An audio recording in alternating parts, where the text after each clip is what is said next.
Bayangkan kamu sedang berjalan di sebuah jalan, lalu melihat pemandangan yang cukup mengejutkan. Seorang bule cantik mengendarai sepeda motor dengan rombong siomay di bagian belakangnya, berkeliling dari satu tempat ke tempat lain sambil menawarkan dagangannya dengan senyum ramah. Banyak orang pasti bertanya-tanya, kenapa seorang bule cantik harus berjualan siomay keliling seperti ini? Apa yang sebenarnya terjadi dalam hidupnya? Ternyata, di balik senyumnya, ada kisah perjuangan yang menyentuh hati. Setiap hari, ia menyusuri jalan demi jalan dengan sepeda motornya, membawa rombong siomay di belakang, demi satu tujuan penting, yaitu mengumpulkan uang agar bisa pulang kembali ke negaranya. Lalu bagaimana kisah ini bisa terjadi? Dan seperti apa perjuangan yang ia jalani setiap harinya? Sebelum kita mulai, jangan lupa tekan like dan subscribe jika kamu suka cerita inspiratif seperti ini. Tulis juga di kolom komentar kamu menonton dari kota mana. Untuk kalian yang sudah mendukung channel ini, saya doakan semoga rezekinya lancar. Sekarang, langsung saja kita saksikan kisah lengkapnya di video ini. Stephanie, seorang wanita muda berusia 26 tahun asal Amerika, datang ke Indonesia dengan penuh semangat. Sejak lama ia bermimpi mengunjungi negeri tropis yang terkenal dengan alamnya yang indah, budayanya yang ramah, dan makanannya yang unik. Setelah menabung cukup lama dari pekerjaannya di negaranya, akhirnya ia memutuskan untuk mengambil cuti dan menjadikan Indonesia sebagai tujuan liburannya. Hari-hari pertama Stephanie di Indonesia terasa begitu menyenangkan. Ia menikmati suasana kota yang ramai, mencicipi berbagai makanan lokal, dan kagum melihat keramahan orang-orang yang ia temui. Bagi Stephanie, semuanya terasa seperti petualangan baru yang sangat berkesan. Namun, siapa sangka, kebahagiaan itu berubah begitu cepat. Pada hari ketiga liburannya, Stephanie mengalami kejadian yang tidak pernah ia bayangkan sebelumnya. Saat sedang berpindah dari satu tempat ke tempat lain, ia baru menyadari bahwa tas ransel yang selalu ia bawa sudah tidak ada lagi. Tas itu bukan tas biasa. Di dalamnya tersimpan hampir semua hal penting miliknya. Ponsel, kartu ATM, identitas, dan juga sisa uang tunai yang ia bawa untuk perjalanan liburannya. Saat menyadari hal itu, jantung Stephanie langsung berdegup kencang. Ia mencoba mengingat kembali di mana terakhir kali ia melihat tas tersebut. Tetapi semakin ia mencoba mengingat, semakin ia merasa panik. Stephanie mencoba mencari di sekitar tempat yang ia lewati sebelumnya, berharap tasnya hanya tertinggal atau mungkin ada seseorang yang menemukannya. Namun setelah berjam-jam mencari, hasilnya tetap sama. Tas itu benar-benar hilang. Kini Stephanie berada dalam situasi yang sangat sulit. Ia berada di negara yang jauh dari rumahnya, tanpa ponsel untuk menghubungi siapapun, tanpa kartu ATM dan hampir tanpa uang. Rasa bingung, takut, dan putus asa bercampur menjadi satu. Dengan langkah lemas, Stephanie akhirnya duduk di pinggir sebuah jalan. Ia menundukkan kepala, mencoba menenangkan dirinya sendiri, tetapi air mata perlahan mulai jatuh dari matanya. Di tengah keramaian kota yang terus berjalan seperti biasa, Stephanie merasa benar-benar sendirian. Ia tidak tahu harus meminta bantuan kepada siapa, dan tidak tahu bagaimana cara keluar dari masalah yang tiba-tiba menimpanya ini.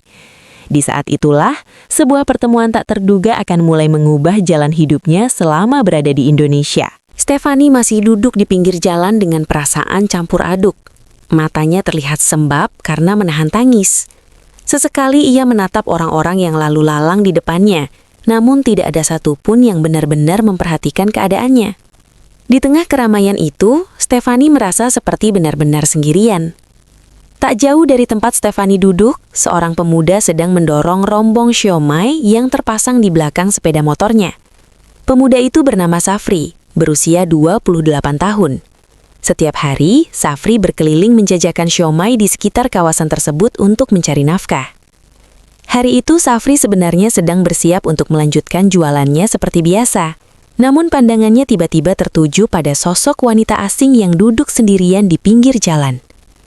Safri memperhatikan bahwa wanita itu terlihat sangat sedih. Wajahnya pucat dan matanya terlihat seperti baru saja menangis. Safri sempat ragu untuk mendekat, tetapi hatinya merasa tidak tega melihat seseorang dalam keadaan seperti itu. Akhirnya Safri memutuskan untuk menghampiri. Ia memarkir sepeda motornya di pinggir jalan, lalu berjalan perlahan mendekati Stefani. Dengan nada suara yang lembut dan penuh kehati-hatian, Safri mencoba menyapa wanita tersebut. Stefani sedikit terkejut ketika ada seseorang yang tiba-tiba menyapanya. Namun ketika ia melihat wajah Safri yang terlihat tulus, ia mencoba menenangkan dirinya. Safri kemudian bertanya, apa yang sebenarnya terjadi? Awalnya Stefani tampak ragu untuk bercerita. Namun setelah beberapa saat, ia akhirnya mulai menjelaskan kejadian yang menimpanya. Dengan suara yang pelan dan sesekali terbata-bata, Stefani menceritakan bahwa tas ranselnya hilang. Di dalam tas itu ada ponsel, kartu ATM, dan hampir semua uang yang ia miliki selama liburan di Indonesia. Safri mendengarkan cerita itu dengan serius. Ia bisa melihat sendiri betapa bingung dan takutnya Stefani saat itu. Bagi Safri, berada di negeri orang tanpa uang dan tanpa alat komunikasi tentu menjadi situasi yang sangat sulit. Percakapan mereka pun mulai mengalir lebih panjang. Safri memperkenalkan dirinya sebagai penjual siomay yang setiap hari berkeliling di daerah itu. Ia juga menanyakan asal Stefani dan sejak kapan ia berada di Indonesia. Dari situlah keduanya mulai saling mengenal. Meski berasal dari latar belakang yang sangat berbeda, entah mengapa percakapan mereka terasa hangat dan akrab. Semakin Safri mendengar cerita Stefani, semakin ia merasa iba dengan keadaan wanita itu. Ia tahu bahwa Stefani sedang berada dalam situasi yang tidak mudah. Melihat Stefani yang tampak kebingungan dan tidak tahu harus berbuat apa, Safri mulai memikirkan sesuatu. Ia merasa tidak bisa begitu saja meninggalkan wanita itu dalam keadaan seperti ini. Di dalam hatinya, Safri ingin membantu. Meskipun ia sendiri hanyalah seorang penjual siomay sederhana, tetapi ia merasa setidaknya ia bisa melakukan sesuatu untuk meringankan kesulitan yang sedang dialami Stefani. Dan dari niat sederhana itulah, sebuah ide yang tidak pernah terpikir sebelumnya mulai muncul di benak Safri. Ide yang nantinya akan mengubah kehidupan Stefani selama berada di Indonesia. Setelah cukup lama berbincang, Safri mulai memahami betul situasi yang sedang dialami Stefani. Wanita asal Amerika itu benar-benar sedang berada dalam keadaan yang sulit. Tanpa tas, tanpa ponsel, tanpa kartu ATM, dan hampir tanpa uang. Safri sempat terdiam sejenak, memikirkan bagaimana cara membantu Stefani. Ia sadar dirinya bukan orang kaya. Penghasilannya sehari-hari hanya berasal dari berjualan siomay keliling. Kadang dagangannya laku banyak. Kadang juga hanya cukup untuk kebutuhan sehari-hari. Namun melihat Stefani yang duduk dengan wajah penuh kebingungan, Safri merasa tidak tega jika harus meninggalkannya begitu saja. Safri lalu mulai menceritakan tentang pekerjaannya. Ia menjelaskan bahwa setiap hari, ia berjualan siomay keliling menggunakan sepeda motor yang sudah dipasangi rombong di bagian belakang. Ia berkeliling dari satu jalan ke jalan lain, berhenti ketika ada orang yang ingin membeli. Menurut Safri, meskipun terlihat sederhana, berjualan siomay sebenarnya cukup menghasilkan. Jika dagangannya habis, ia bisa membawa pulang uang yang lumayan untuk memenuhi kebutuhan hidupnya. Stefani mendengarkan cerita itu dengan penuh perhatian. Ia sesekali mengangguk, meskipun sebenarnya masih belum benar-benar mengerti apa maksud Safri menceritakan semua itu. Beberapa saat kemudian, Safri akhirnya menyampaikan sebuah ide yang bahkan membuat Stefani sedikit terkejut. Dengan nada hati-hati, Safri menawarkan sesuatu yang tidak biasa. Ia mengajak Stefani untuk mencoba berjualan siomay juga. Safri menjelaskan bahwa jika Stefani mau belajar membuat siomay dan ikut berjualan, ia bisa mendapatkan uang sedikit demi sedikit. Uang itu bisa ia kumpulkan sampai akhirnya cukup untuk membantu dirinya kembali ke negaranya. Mendengar tawaran itu, Stefani sempat terdiam cukup lama. Di dalam pikirannya muncul banyak pertanyaan. Ia adalah seorang turis yang datang untuk berlibur, bukan untuk berjualan makanan di pinggir jalan. Ia bahkan belum pernah melakukan pekerjaan seperti itu sebelumnya. Rasa ragu langsung muncul dalam benaknya. Stefani membayangkan bagaimana dirinya harus berjualan di jalanan, menawarkan siomay kepada orang-orang yang tidak ia kenal. Bagi seseorang yang baru beberapa hari berada di negara asing, hal itu tentu terasa sangat menakutkan. Namun ketika ia kembali memikirkan keadaannya sekarang, Stefani menyadari bahwa ia hampir tidak memiliki pilihan lain. Ia tidak punya uang yang cukup. Ia juga tidak memiliki alat komunikasi untuk meminta bantuan dari keluarganya. Jika ia hanya menunggu tanpa melakukan apa-apa, masalahnya tidak akan pernah selesai. Safri pun mencoba meyakinkan Stefani dengan penuh kesabaran. Ia mengatakan bahwa ia akan mengajarinya dari awal. Mulai dari cara membuat siomay, cara menyiapkan dagangan, sampai bagaimana cara menjualnya. Safri juga menegaskan bahwa Stefani tidak perlu khawatir. Ia akan membantunya sampai Stefani benar-benar bisa melakukannya sendiri. Kata-kata Safri yang tulus perlahan membuat Stefani merasa sedikit lebih tenang. Ia bisa merasakan bahwa pemuda di depannya benar-benar ingin menolong, bukan memanfaatkan keadaannya. Setelah berpikir cukup lama, Stefani akhirnya menarik napas panjang. Dengan sedikit rasa gugup, ia akhirnya mengatakan bahwa ia bersedia mencoba. Keputusan itu mungkin terdengar sederhana, tetapi bagi Stefani, itu adalah langkah besar dalam hidupnya. Ia tidak pernah membayangkan bahwa liburan yang seharusnya menyenangkan, justru membawanya pada pengalaman yang sama sekali berbeda. Namun saat itu, Stefani hanya tahu satu hal. Ia harus berani mencoba, jika ingin keluar dari kesulitan yang sedang ia hadapi. Keesokan harinya, Safri mulai menepati janjinya untuk membantu Stefani. Pagi itu, ia mengajak Stefani pergi ke pasar untuk membeli bahan-bahan yang diperlukan untuk membuat siomay. Bagi Stefani, pengalaman itu terasa sangat baru. Ia berjalan mengikuti Safri melewati lorong-lorong pasar yang ramai. Banyak pedagang menawarkan berbagai bahan makanan, mulai dari sayuran, ikan, hingga bumbu dapur yang aromanya begitu kuat. Stefani tampak memperhatikan semuanya dengan penuh rasa penasaran. Safri kemudian mulai menjelaskan bahan-bahan yang biasa ia gunakan untuk membuat siomay. Ia membeli ikan segar, tepung, bumbu-bumbu, serta beberapa bahan pelengkap lainnya. Stefani sesekali membantu membawa belanjaan sambil mencoba memahami apa saja yang diperlukan. Setelah semua bahan siap, mereka kembali ke kontrakan sederhana milik Safri. Kontrakan itu tidak besar, hanya terdiri dari beberapa ruangan kecil dengan perabotan yang sangat sederhana. Namun bagi Safri, tempat itu sudah cukup untuk beristirahat setelah seharian bekerja. Melihat keadaan Stefani yang belum memiliki tempat tinggal, Safri akhirnya menawarkan agar Stefani bisa tinggal sementara di kontrakannya sampai ia berhasil mengumpulkan uang untuk pulang ke negaranya. Awalnya Stefani merasa sungkan menerima tawaran itu. Ia tidak ingin merepotkan Safri yang sudah begitu baik menolongnya. Namun Safri meyakinkannya bahwa itu bukan masalah besar. Baginya, membantu seseorang yang sedang kesulitan adalah hal yang wajar. Akhirnya Stefani pun menerima tawaran tersebut dengan penuh rasa terima kasih. Sejak hari itu, Stefani mulai belajar membuat siomay dari Safri. Safri mengajarinya dengan sangat sabar. Ia menunjukkan bagaimana cara membersihkan ikan, mencampurnya dengan tepung dan bumbu, lalu mengaduk adonan hingga teksturnya pas. Stefani mencoba mengikuti setiap langkah dengan hati-hati. Pada awalnya, tentu saja tidak mudah. Beberapa kali adonan yang dibuat Stefani tidak sesuai. Kadang terlalu lembek, kadang juga terlalu keras. Namun Safri tidak pernah marah. Ia justru tertawa kecil dan kembali mengajarinya dengan penuh kesabaran. Hari demi hari pun berlalu. Setiap pagi mereka menyiapkan bahan bersama. Stefani semakin terbiasa dengan kegiatan di dapur kecil kontrakan itu.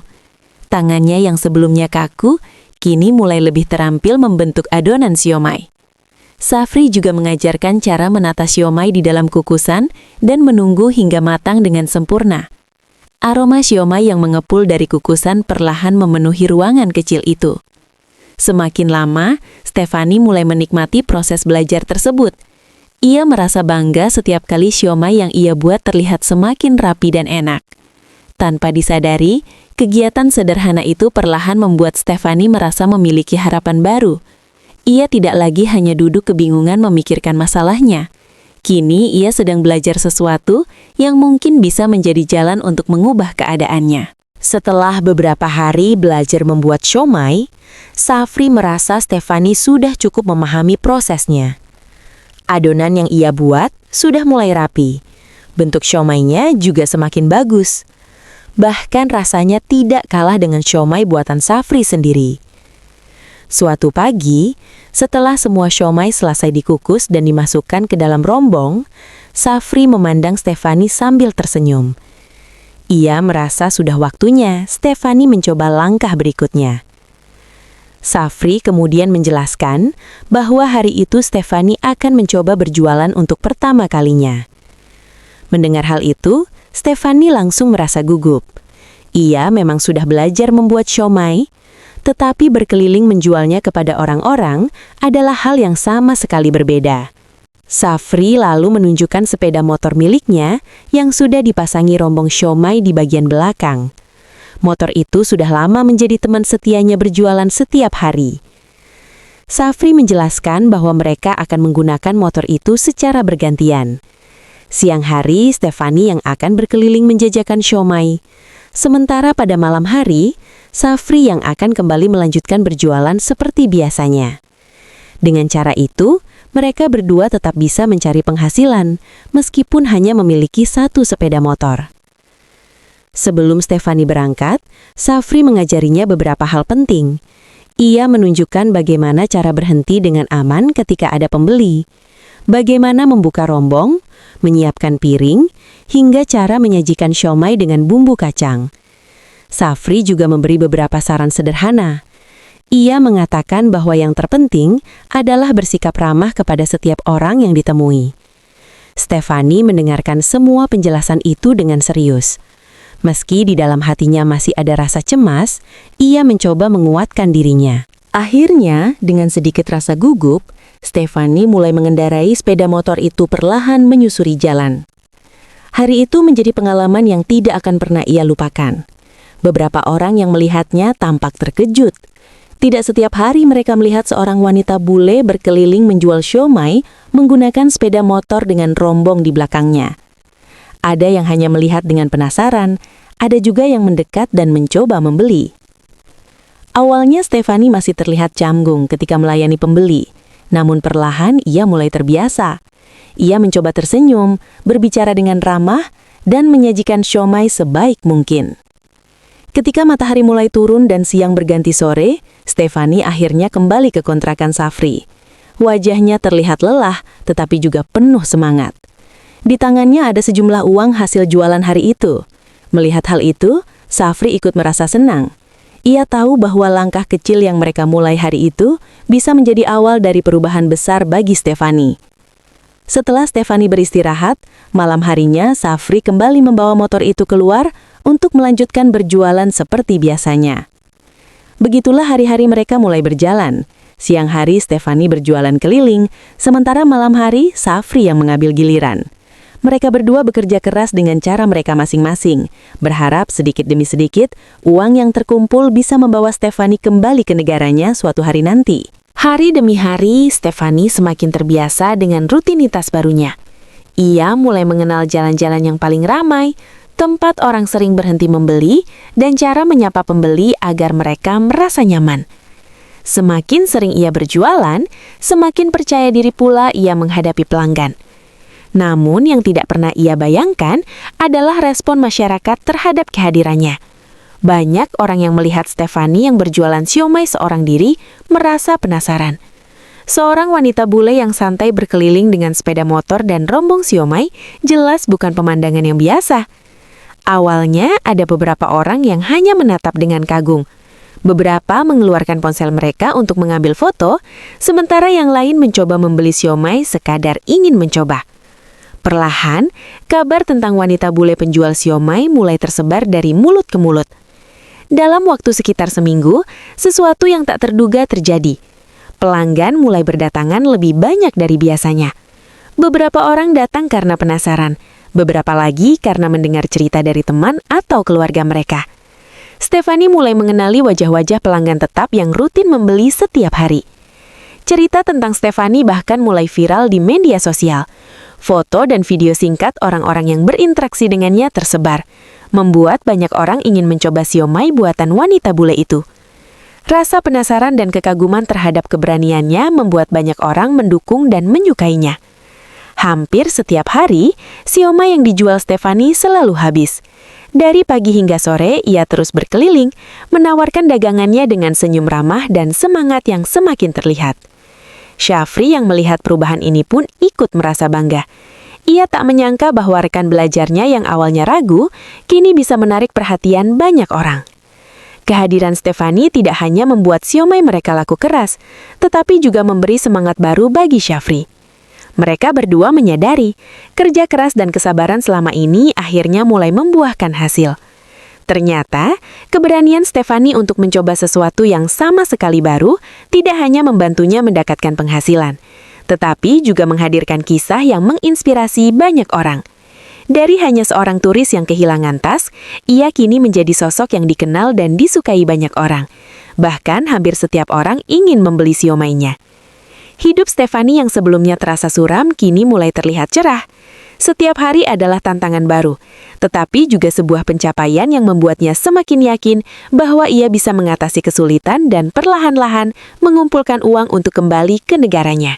3 bulan telah berlalu sejak Stefani mulai belajar membuat siomay dan berkeliling menjualnya. Hari demi hari ia bekerja keras. Kadang lelah, kadang harus menghadapi hujan atau panas terik. Namun semua usaha itu akhirnya membuahkan hasil. Akhirnya Stefani berhasil mengumpulkan cukup uang untuk bisa pulang kembali ke negaranya. Ia merasa campur aduk. Senang karena tujuannya tercapai, tapi juga sedih karena harus meninggalkan tempat yang kini terasa seperti rumah sementara dan orang-orang yang sudah membantunya, terutama Syafri. Suatu malam sebelum keberangkatannya, mereka memutuskan untuk libur sejenak dari jualan. Syafri mengajak Stefani jalan-jalan ke taman kota. Udara malam yang sejuk dan lampu-lampu jalan yang gemerlap membuat suasana terasa hangat dan tenang. Mereka duduk di bangku taman, minum kopi, dan berbincang tentang banyak hal. Percakapan mereka malam itu berbeda. Mereka tidak lagi hanya berbicara tentang siomay atau jualan, tapi mulai saling membuka diri, bercerita tentang mimpi, tentang keluarga, dan hal-hal yang sebelumnya tidak sempat dibahas. Stefani mulai merasa nyaman dan aman berada di dekat Syafri. Sementara Syafri pun merasakan sesuatu yang lebih dari sekadar pertemanan. Hari keberangkatan pun tiba. Saat berada di bandara, perpisahan itu terasa begitu berat. Stefani menatap Syafri dengan mata berkaca-kaca. Ia menghela napas dalam-dalam, lalu berkata dengan lembut, "Suatu hari nanti aku pasti akan kembali lagi untuk menemuimu." Syafri menahan rasa haru. Selama 3 bulan terakhir, ia menyadari bahwa perasaannya terhadap Stefani lebih dari sekadar rasa iba atau persahabatan. Dan ternyata Stefani juga diam-diam menyimpan perasaan yang sama. Mereka pun berpelukan erat. Pelukan itu bukan sekedar ucapan selamat tinggal, tapi juga simbol dari rasa sayang, rasa terima kasih, dan ikatan yang terbentuk selama 3 bulan penuh perjuangan dan kebersamaan. Saat Stefani berjalan menuju ruang keberangkatan, Syafri menatapnya sampai hilang dari pandangan. Hati mereka berat, tapi juga hangat karena tahu bahwa meski terpisah jarak, mereka akan selalu menyimpan kenangan itu. Perpisahan itu bukan akhir, melainkan janji akan sebuah pertemuan yang pasti akan datang di masa depan. Stefani menatap ke belakang sekali lagi, tersenyum dan melambaikan tangan. Syafri membalas lambaian itu, sambil berbisik dalam hati bahwa ia akan menunggu hari itu dengan sabar. Perjalanan mereka di Indonesia mungkin telah selesai, tapi kisah yang lahir dari persahabatan, perjuangan, dan cinta diam-diam itu akan terus dikenang selamanya.